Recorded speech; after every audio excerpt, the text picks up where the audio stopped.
She turned to Landon, glad to see his face had softened. Want to have a sleepover at your house? We can decide what we want to put in our time capsule. Landon glanced away, and Sam didn't recognize the look that passed over his face. We're getting too old for that. Well, la-dee-da. Maybe Landon thought turning 13 had made him all grown up. Sam suddenly felt every day of their 7-month age gap. Time capsules aren't just for kids, you know. One corner of his mouth slid upward, but not quite enough to bunch up his cheek. He pulled himself upright and splashed back into the murky water. I wasn't talking about the capsule. She wanted to ask what he meant, but she could tell he didn't want her to by the way his head dipped low. Samantha? Her mom's voice had an edge that said she'd been calling a while. Coming.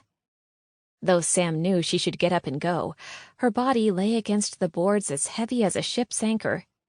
She should have gotten out of the water hours ago so she wouldn't drip water across the kitchen floor. Too late now. At least Emmett wasn't home. I should go in too, Landon said, waiting alongside the pier. The mosquitoes are bad tonight. He smacked at his arm. Why couldn't she just stay at Landon's house? If he was so worried, why didn't he invite her over? He stopped at the shoreline, where the water licked at his feet. You'd better go. He'd stand there until she left. He was just that stubborn. Sam pulled her feet from the water and walked down the pier. They crossed paths in front of his parents' Adirondack chairs. Landon turned and lifted his fingers. Don't forget the flashlight. I won't. Her feet carried her across the Reed's yard, then across Miss Biddle's. She knew by feel the moment she stepped into her own backyard. Emmett kept the grass clipped so short their lawn had turned wheat brown. It drove her mom crazy. Sam entered the cottage through the back door, hoping she could sneak into her room and change into dry clothes before her mom saw how wet she was, but the squeak of the screen door gave her away. Samantha! Her mom's lips pinched together as she looked Sam over. Sorry, I forgot. Ribbons of water dripped from the edges of her swimsuit, carving rivers between goosebumps. They trickled over her ankles as she made a mad dash past her mom to her bedroom. I'll clean it up, she called. You bet you'll clean it up. I don't know why I bother cleaning around here. Sam rummaged through her drawers, pushing aside the nightgowns her mom had bought, and pulled out her favorite long t-shirt and a stretchy pair of shorts. A few minutes later, Sam entered the kitchen and took a towel from the drawer, then wiped up the mini puddles. The bones of her knees knocked against the wood floor as she crept along, swiping in wide arcs. Why do you wear that ratty old thing? You look like a boy, Samantha. It's comfortable. Sam slung her wet ponytail across her shoulder. You missed a spot. Her mom pointed toward the door.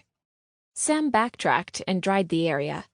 By the time she finished, her mom had left the kitchen, so Sam tossed the towel in the washer and returned to her room, shutting the door. The doorknob was the old-fashioned kind, cut glass with clear angles. She'd thought it beautiful when she was little. When the sunlight flooded the room and hit the glass, it splayed prisms of light across the wall. Now she wished for a plain old metal doorknob, the kind with a lock. Sam turned out the light and slipped under the quilt.